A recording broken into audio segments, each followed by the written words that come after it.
মধ্যপ্রাচ্যে বেজে উঠেছে আবারও যুদ্ধের দামামা, আর সেই দামামার মাঝেই বড় ঘোষণা দিল ইরান। এবার শুধু পাল্টা হামলার ঘোষণাই দেয়নি দেশটি, বরং একটি নির্দিষ্ট সামরিক অভিযানের নামও প্রকাশ করেছে। অভিযানের নাম অপারেশন নাসর, আর এই অভিযানের লক্ষ্য হিসেবে বেছে নেওয়া হয়েছে ইসরায়েলের সবচেয়ে গুরুত্বপূর্ণ দুটি বিমান ঘাঁটি। ইরান কি তবে সংঘাতের নতুন অধ্যায়ে প্রবেশ করল?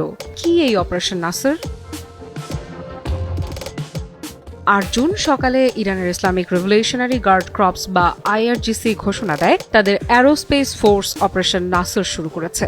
আইআরজিসির দাবি অনুযায়ী এই অভিযানে ইসরায়েলের নেভাতিম এবং তেল নোভ বিমান ঘাঁটির গুরুত্বপূর্ণ কেন্দ্রগুলো লক্ষ্য করে হামলা চালানো হয়েছে।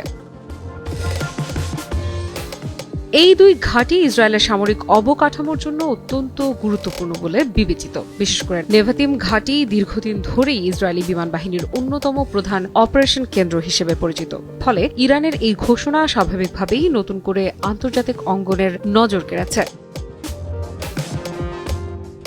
আইআরজিসি বলছে, সাম্প্রতিক সময়ে ইসরায়েল ইরানের ৩টি রাডার স্থাপনায় ক্ষেপণাস্ত্র হামলা চালিয়েছে। সেই হামলার জবাব হিসেবেই শুরু করা হয়েছে অপারেশন নাসর। তাদের ভাষায় এটি শুধু প্রতিশোধ নয়, বরং চলমান আগ্রাসনের বিরুদ্ধে সরাসরি সামরিক প্রতিক্রিয়া।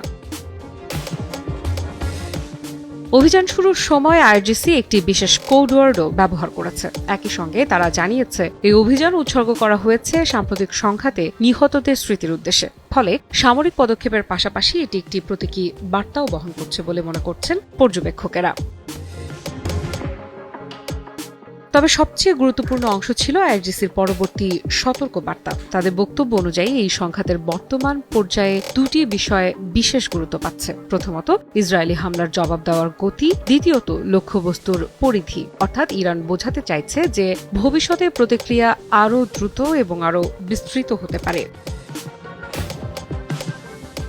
শুধু তাই নয়, আইআরজিসি জানিয়েছে তাদের সব যুদ্ধ ও অপারেশনাল ইউনিট এখন পূর্ণ প্রস্তুত অবস্থায় রয়েছে। বিভিন্ন ধরনের পরিস্থিতি বিবেচনায় রেখে আগেই পরিকল্পনা প্রস্তুত করা হয়েছে। প্রয়োজন হলে একাধিক ফ্রন্টে আরও বড় ধরনের অভিযান চালানোর সক্ষমতা তাদের রয়েছে বলেও দাবি করেছে বাহিনীটি।